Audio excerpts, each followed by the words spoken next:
क्या कहना चाहते हैं गोपाल सर? 255 दिन हो गया है लेकिन सरकार अभी भी आप लोगों का मांग को नहीं पूरा करने जा रही है, क्या कहना चाहते हैं? उसके लिए सरकार को 280 दिन जब भी हमारा हो जाएंगे उसी दिन हमारा धमाका दिखेंगे। एक टाइम पर हम लोग इस देश के बेचारे थे, मतलब हम इस देश के अंदर हमारा पाकिस्तान को घुसने नहीं दिया, अब चीन को घुसने नहीं दिया, तो फिर हम यहाँ से ट्रेन को भी नहीं जाने देंगे। जो कि 9 महीने से हम यहाँ बैठे थे। हम लोगों ने मेमोरेंडम दी है, जो हमें फ़ौज में जो सिखलाई दिया है देश को कैसे बचाना है, जैसे जो उसी हिसाब से हम लोगों ने माननीय रक्षा मंत्री को, प्रधानमंत्री को, राष्ट्रपति को मेमोरेंडम दिया है। सांसद द्वारा जो सत्ता पक्ष को हो विपक्ष को हो उनका हाथ में हमारा मेमोरेंडम है। और हम लोग DCDM जितना भी जिला कलेक्टर है, जो मजिस्ट्रेट है, इनका हाथ में भी हम लोग ने अपना मेमोरेंडम दी है। सारे जो तहसीलदार का हाथ में भी हमारा मेमोरेंडम है। सब मेमोरेंडम भारत के राष्ट्रपति के नाम पर थे, रक्षा मंत्री के नाम पर थे, प्रधानमंत्री के नाम पर थे। इनके पास सब सांगठनिक मतलब जैसे जैसे हमारा संवैधानिक तरीका होता है उसी हिसाब से मैंने पहुंचा दिया। यहाँ पर हम लोग ने सांकेतिक धरना रखा है। हम किसी को कोई परेशान नहीं कर रहा है, लेकिन सरकार सोच लिया ये लोग डरपोक है, ये लोग ऐसे जो बैठ के चले जाएंगे। जो हमारा सीनियर वरिष्ठ अधिकारी जो है वो लोग सरकार को गुमराह करता है, जो कि उन्हीं की वजह से हम लोग आज रोड में बैठना पड़ा। उनको पर हमारा कोई भरोसा नहीं रहा। हम सरकार से मांगा है जो 3 रिटायर्ड जज का जो कमेटी और उनका जो चयन करने वाला जो काम है वो हमारा माननीय सुप्रीम कोर्ट का जो चीफ जस्टिस द्वारा होना चाहिए। ये सिंबल मांग है हमारा। ये सिंबल मांग पूरा करने के लिए सरकार तैयार नहीं होता है, तो फिर हमारा एक ही मिशन है आगरी में नई दिल्ली रेलवे स्टेशन पर 25 नवंबर को जो ट्रेन अंदर आता है, जो ट्रेन बाहर जाता है, उनको हम रोकेंगे। लेकिन सर रेल रोको आंदोलन बहुत बड़ी बात है। ये तो हम भी जानता हूँ, जो कि हम भी कानून का वर्दी पहनकर नौकरी किया हुआ है, हम जानता हूँ। जितना आम पब्लिक नहीं जानता है उससे ज़्यादा सरकार भी नहीं जानता है। हमने इसका ट्रेनिंग लिया है। हमारा देश को सबसे ऊपरी रखा हुआ, ऊपर रखा हुआ है। देश का सुरक्षा ही ऊपर रहना चाहिए। अभी भी हमारा मन पे यही है, हमारा देश का सुरक्षा ऊपर ही रहे। वो उनका ड्यूटी करे, हम अपना ड्यूटी कर रहा हूँ। लेकिन सर जनता परेशान नहीं होगी जो यात्री हैं आने जाने वाले?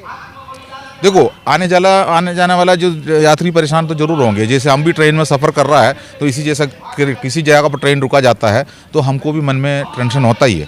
तो इसलिए हम जानता हूँ ट्रेन के अंदर बैठा हुआ लोगों का परेशानी क्या है। जो वो प्लेटफॉर्म पर नहीं पहुँच रहा है तो उसको खाने पीने में भी दिक्कत होता है, तो हम उसका सेवा करेंगे।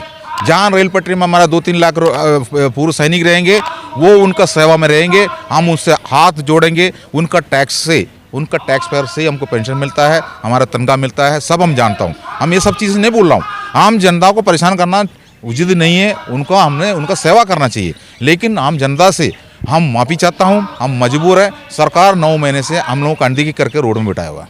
लेकिन सर क्या कुछ कहना चाहते हैं कि सरकार को रेल रोको आंदोलन से पहले आप लोगों को बातचीत कर लेना चाहिए, क्योंकि रेल रोकना बहुत बड़ी बात हो जाती है। फिर यही तो उनकी जिम्मेदारी है।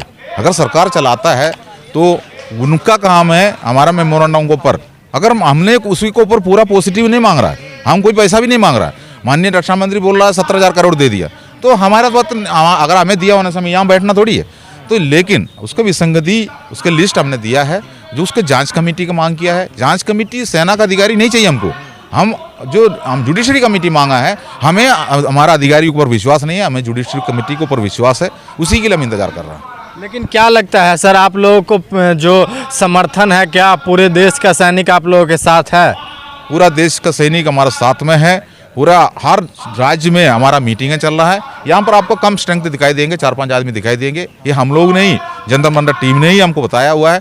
हम सांकेतिक धरना रखा है, लेकिन तैयारियां राज्यों में हो रहा है। रिजर्वेशन कर रहा है, गाड़ियाँ बुकिंग कर रहा है, मीटिंगें चला रहा है, रणनीति तैयार कर रहा है। सेना में भी हम लोग ऐसे ही थे। जैसे हम लोगों को मान लो हम लोगों को ट्रेनिंग के लिए जाना है, कोई तैयारियां करना, हम लोग चुपचाप नहीं बैठते थे। वहाँ भी तैयारी होता है। उसी तैयारी के हिसाब से, जो कि सेना में हमको पता है हम जंग लड़ने के लिए कैसी तैयारी करता है। ये भी हमारे लिए एक जंग है। ये भी हमारे लिए जो देश के अंदर की जो जंग है, इसी के लिए तैयारी कर रहा है। वो आ जाएंगे, उसमें कोई दिक्कत नहीं है। हम जो सरकार तो जवाब देना पड़ेगा। क्या लग रहा है सफल हो जाएंगे रेल रोको आंदोलन से? देखो सफल तो होना ही है, जो कि ये तो एक लोकतांत्रिक देश है। जो संवैधानिक तरीक़े से ये मांग करने के तरीके यही होता है। जो सरकार हमको गिरफ्तार करेंगे, जेल में डालेंगे, ठीक है। हम सरकार से एक ही विनती है हमारी तरफ से, ये है हमेशा का तरह जो बिल्ली या कुत्ते को ले जाके जो कहीं भी हम जंगल में छोड़ता ना, उसी जैसा हम लोगों को यहाँ से पकड़ के गाड़ी में बिठा के थाने में बिठा के रात को 12 बजे छोड़ने वाला जो कहानी है, वो जो ड्रामा है, उसको बंद कर दीजिए। अगर हम असली अगर उनको दिखाई दे रहा है हम देशद्रोही दिखाई दे रहा है, जो हम देश के खिलाफ दिखाई दे रहा है, हमारा मांग करना जो अच्छा नहीं लग रहा है, तो हमें गिरफ्तार करके जेल में डालो। हम जमानत लेने के लिए नहीं जाएंगे, हम जेल में ही रहेंगे, हम कोई जमानत लेने नहीं जाएंगे। अगर हमें छोड़ दी, अरे ऐसे में तो जेल में सड़ जाइए। नहीं, बिल्कुल ऐसे अगर मान लो हमको छोड़ दिया दोबारा इसी जैसा बिल्ली बकरी को ले जाकर छोड़ने जैसा, इसी जैसा छोड़ने वाला ड्रामा नहीं करना, यही हमारी विनती है। अरेस्ट कर दिया तो जेल भेजो, अगर जेल भेजा है तो हम जमानत नहीं लेंगे। अगर बीच में छोड़ दी तो फिर हम अनिश्चितकालीन जो रेल रोको आंदोलन है हमारा, हम दोबारा फिर रेल पटरी में आ जाएंगे, जो फिर ये सरकार को बहुत सिरदर्द हो जाएंगे। देश भर में हर राज्य में हर पूर्व सैनिक झंडा लेके बाहर निकलेंगे, अपना अपना क्षेत्र में गाड़ियां रोकना शुरू कर देंगे। तो सरकार को 2024 के चुनाव है, इसलिए हमारा विनती है हमें जुडिशरी कमेटी दे दो।